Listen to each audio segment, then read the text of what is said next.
오늘 하나님의 말씀은 에스라서 10장 16절에서 44절의 말씀입니다. 사로잡혔던 자들의 자손이 그대로 한지라. 제사장 에스라가 그 종족을 따라 각각 지명된 족장들 몇 사람을 선임하고 열째 달 초하루에 앉아 그 일을 조사하여 첫째 달 초하루에 이르러 이방 여인을 아내로 맞이한 자의 일 조사하기를 마치니라. 제사장의 무리 중에 이방 여인을 아내로 맞이한 자는 예수와 자손 중 요사닥의 아들과 그의 형제 마세야와 엘리에셀과 야립과 그달랴라. 그들이 다 손을 잡아 맹세하여 그들의 아내를 내보내기로 하고 또 그 죄로 말미암아 순양 한 마리를 속건제로 드렸으며 또 임멜 자손 중에서는 하나니와 스바디아요 하림 자손 중에서는 마세야와 엘리야와 스마야와 여히엘과 으시야요 바스훌 자손 중에서는 엘료에네와 마세야와 이스마엘과 느다넬과 요사밧과 엘라사였더라. 레위 사람 중에서는 요사밧과 시므이와 글라야라 하는 글리다와 브다히야와 유다와 엘리에셀이었더라. 노래하는 자 중에서는 엘리야십이요 문지기 중에서는 살룸과 델렘과 우리였더라. 이스라엘 중에서는 바로스 자손 중에서는 라мя와 이시야와 말기야와 미야민과 엘르아살과 말기야와 브나야요 엘람 자손 중에서는 마따냐와 스가랴와 여히엘과 압디와 여레못과 엘리야요 삿두 자손 중에서는 엘료에네와 엘리아십과 마따냐와 여레못과 사밧과 아시사요 베베 자손 중에서는 여호하난과 하나냐와 삽베와 아들레요 바니 자손 중에서는 무슬람과 말룩과 아다야와 야숲과 스알과 여레못이요 바한 모압 자손 중에서는 안나와 글랄과 브나야와 마세야와 마따냐와 브살렐과 빈누이와 므낫세요 하림 자손 중에서는 엘리에셀과 이시야와 말기야와 스마야와 시므온과 베냐민과 말룩과 스마리아요 하숨 자손 중에서는 마뜨네와 마따따와 사밧과 엘리벨렛과 여레메와 므낫세와 시므이요 바니 자손 중에서는 마데와 아므람과 우엘과 브나야와 베드야와 글루히와 와냐와 무레못과 에리아십과 마따냐와 마뜨네와 야수와 바니와 빈누이와 시므이와 셀레미아와 나단과 아다야와 막나드베와 사세와 사레와 아사렐과 셀레미아와 스마리아와 살룸과 아마랴와 요셉이요 느보 자손 중에서는 여이엘과 마띠디아와 사밧과 스비네와 잇도와 요엘과 브나야더라. 이상은 모두 이방 여인을 아내로 맞이한 자라. 그 중에는 자녀를 낳은 여인도 있었더라.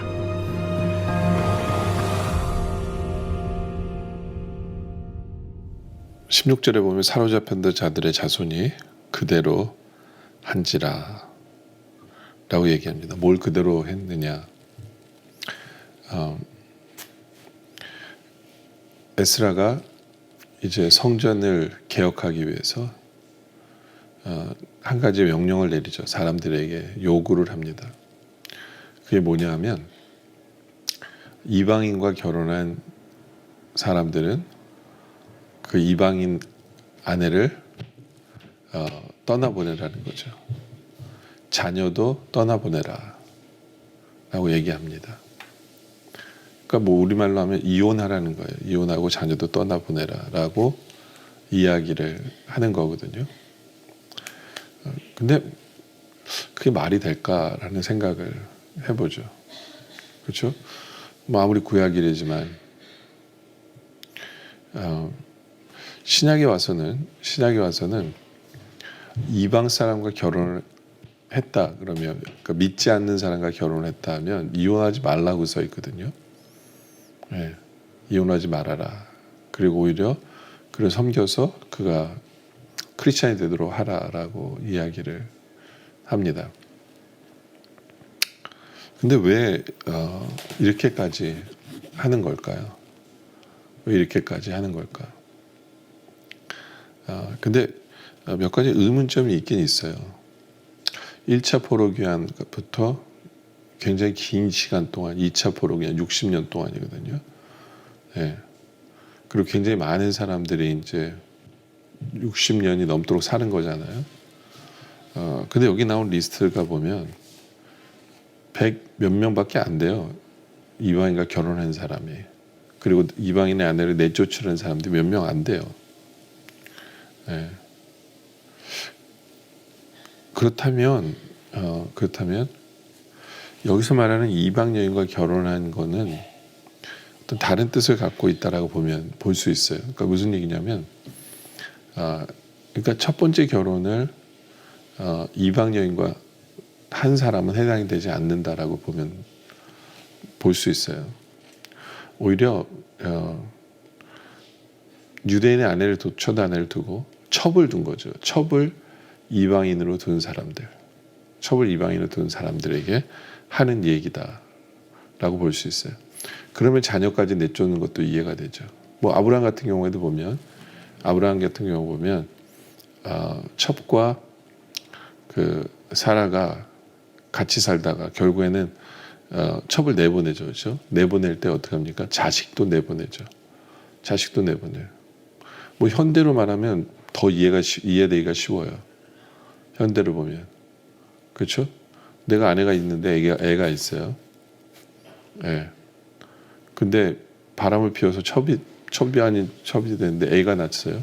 그렇다고 해서 첩이랑 같이 살지는 않잖아요. 그건 큰일 나죠. 그렇죠? 예. 같이 못 살죠. 애까지도 그 엄마랑 같이 보내야 되겠죠? 그렇잖아요. 바로 그런 맥락으로 보게 돼요. 그리고 이게 첩이 맞는 게 뭐냐면, 그 오랜 기간 동안에 이방인의 아내만 들였겠어요? 그렇잖아요. 유대인 여자가 이방인 남편을 둘 수도 있잖아요. 근데 이방인 남편은 쫓으란 얘기는 안 하거든요. 예. 왜 그런 얘기가 되냐면, 여자들은 남자를 첩으로 두진 않죠. 그러니까 내쫓으라고 얘기를 할 필요가 없는 거죠. 이런 맥락으로 보면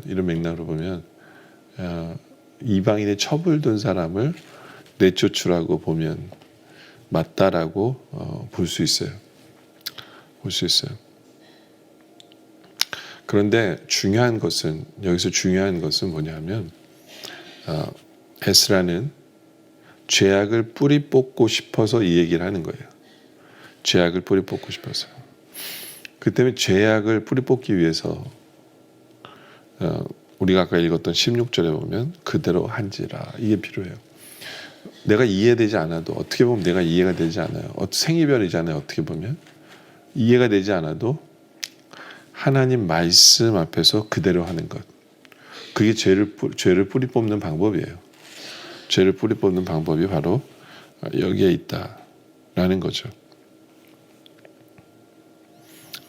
그리고 그 17절 보니까 첫째 달 초하루에 이르러 이방 여인의 아내로 맞이한 자의 일 조사하기를 마치니라. 해보니까 결과가 나오죠. 그래서 뭐부터 리스트하냐면 18절에 보니까 제사장의 무리 중에 이방 여인의 아내로 맞이한 자는 예수와 자손 중 요사닥의 아들과 그의 형제 마아세야와 엘리에셀과 야립과 그달랴라. 여기 보면 먼저 제사장의 그 죄악을 드러냅니다. 제사장이 그랬다는 거예요. 특히 그 예수와의 자손은 대제사장의 자손이거든요. 대제사장 자손. 예. 그러니까 그 죄악을 뿌리 뽑기 위해서는요, 리더들 먼저 자복하고 회개해야 돼요. 리더들 먼저. 예. 리더들 먼저 자복하고 회개하고. 그래서 리더들 이름이 먼저 나오는 거예요. 제사장, 대제사장의 리스트들이 쫙 나오죠. 예. 그게 이제 24절까지 쫙 나오는데, 사람들의 이름이 쫙 나오는 거죠. 그죠?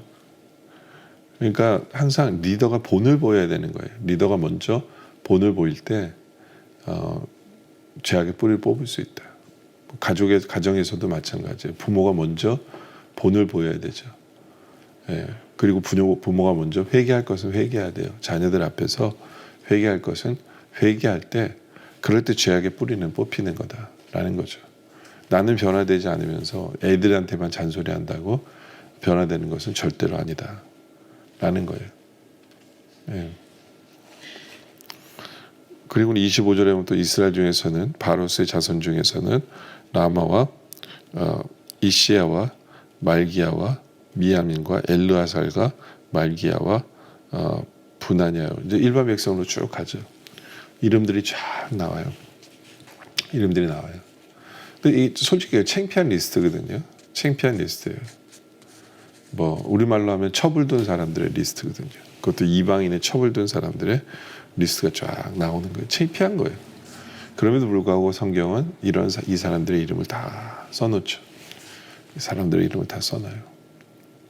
그러니까 죄악을 뿌리 뽑기 위해서는 이 또 다른 걸 우리가 알려주는데 그게 뭐냐 하면요. 창피하지만 죄는 드러내야 돼요. 죄는 드러내야 돼요. 그래서 야고보서 5장 16절 같은 경우 보면 우리 죄를 서로 고백하며 라고 얘기해요. 이게 회개에 있어서 굉장히 중요한 부분이에요. 내가 짓는 죄를 끊기 위해서 굉장히 중요한 부분이 뭐냐면 내 죄를 알려야 돼요. 내가 이런 창피한 죄를 졌습니다. 그래서 모든 사람은 알잖아요. 내가 내 주위에 있는 사람들이 알게 되면 사람들이 야, 너 그러면 안 되지. 너 그거 나쁘다고 얘기했잖아. 이렇게 옆에 사람의 도움을 받으면서 그 죄를 이겨나갈 수가 있는 거거든요. 그러니까 죄를 뽑기 위해서는 이렇게 드러내는 것이 굉장히 중요합니다. 서로 죄를 고백하는 것. 그렇죠? 그래서 어떻게 보면 창피한 리스트예요.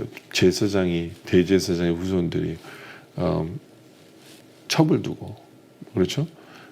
사람들이 첩을 뒀다. 창피한 리스트들이 쫙 나열되지만 어떻게 보면 범죄자들의 리스트, 범죄한 자의 이름이잖아요.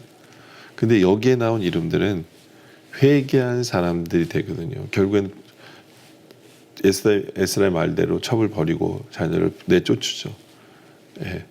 그 회개한 자들의 이름이에요. 회개한 자들의 이름. 그리고 이 사람들의 이름이 바로 생명책에 써 있는 이름이다. 귀한 이름이에요. 어떻게 생명책에 써 있는 이름이 됐을까요? 창피하지만 자신들의 죄를 드러낸 거죠. 창피하지만 자신들의 죄를 드러냈고 회개했을 때 말씀대로 순종하고 회개했을 때 이것이 생명책에 나온 이름들이 되어진다라는 것을 오늘 우리에게 말씀하고 있는 거죠. 여러분들, 우리는 어떤 죄악을 뿌리 뽑고 싶습니까? 그러기 위해서는 다 이해하지 못하더라도 말씀 주신 대로 순종하는 우리들이 되길 원합니다. 먼저 리더든 우리들이 본을 보이길 원하고요. 그리고 창피하지만 드러내고 회개할 줄 아는. 그래서 우리가 어떤 끊지 못하는 죄악 속에 있을 때 그 죄악을 뿌리 뽑을 줄 아는 그런 우리의 모습 되어지시기를 주님의 이름으로 축원합니다. 기도드리겠습니다. 아버지 하나님, 오늘 지혜의 말씀에 감사합니다.